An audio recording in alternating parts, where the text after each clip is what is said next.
There once was a bully named Gustav McSwat who terrorized his neighborhood with a swipe of his bat.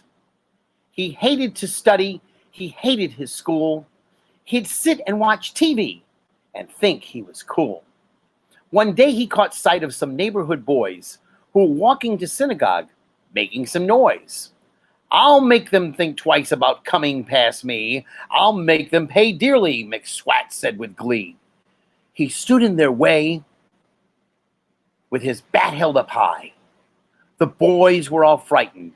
They started to cry. But the bravest of them all was named Samuel Locks.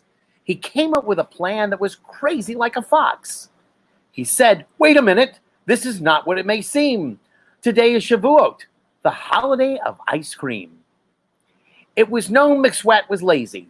That was so true. But McSwat had a sweet tooth, and this Samuel knew.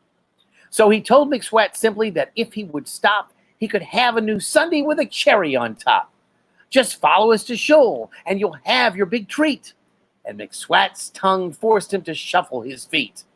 The boys ran in first. Then came McSwat, who was right behind them, holding on to his bat. He thought of the ice cream and how good it would taste. The boys, in the meantime, moved ahead with all haste. They moved to the sanctuary and on through the hall. Samuel Locks led the way, the bravest of all, out past the big doors and on past the study that overlooked the garden, which was untidy and muddy. The boys knew the garden was in reality a trap. If they closed the door behind them, they'd cage that big sap. So they rushed towards the door and slammed it with a thud, leaving Gustav McSwat all alone in the mud. And while McSwat whimpered, and a lesson he learned, the boys grabbed all the ice cream of which he had yearned. And through the big windows, he watched them all eat the 31 flavors that were cold and so sweet. "Will you stop being a bully?" asked Samuel with a shout. "Will you let us all be, you offensive big lout?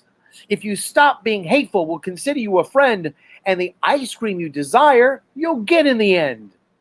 McSwat thought it over, and at last he agreed to put down his bat and to have a new creed. They gave him a sundae with chocolate and cherries. He gobbled it up and added strawberries. And after he ate, he pronounced to them all that he'd no longer bully those that were small. And Gustav McSwat, very true to his word, became a good citizen, in case you'd not heard.